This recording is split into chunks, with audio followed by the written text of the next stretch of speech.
आम्ही काल रस्त्यावरून जाताना असे पाहिले की काही बांधकामावरील वर्करांना ते लोखंडचे जे पिलर बांधण्यासाठी उपयोगी असणारे बार्स असतात ते उचलण्यासाठी खूप असे दुखापत होत होते किंवा उचलताना त्यांना अडचण येत होते।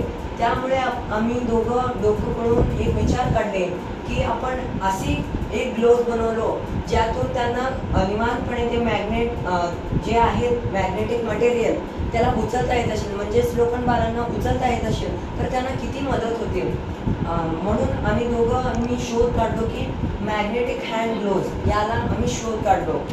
यात काय काय घटक आवश्यक आहेत ते माझा मित्र या ठिकाणी सांगतो। या मॉडेलला लागणारे घटक म्हणजे electromagnet, small layer of rubber, hand gloves, copper वायरने इथे केलेला वायरिंग व इथे एक छोटासा बटन आहे, आपण त्याला ऑन किंवा ऑफ करू शकतो व small size of high power battery एक आहे।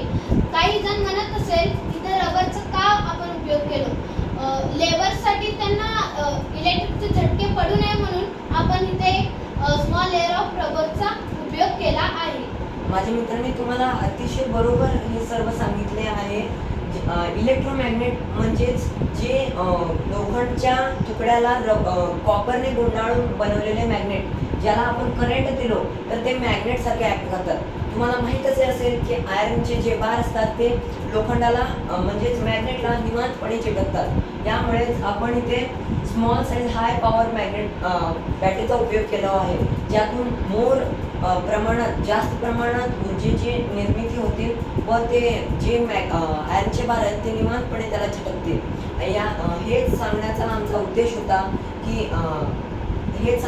होता की हे वापरून आपण जे कन्स्ट्रक्शन साईटवरील दुखापती किंवा ज्यांना इंजरीज होतात, जास्त प्रमाणात जे इंजरीज होतात त्या वर्कर्सना, ते आपण हे घालून टाळू शकतो।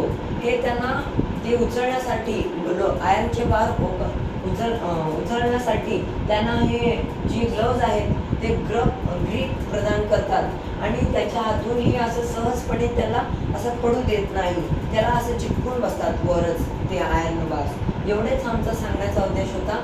धन्यवाद।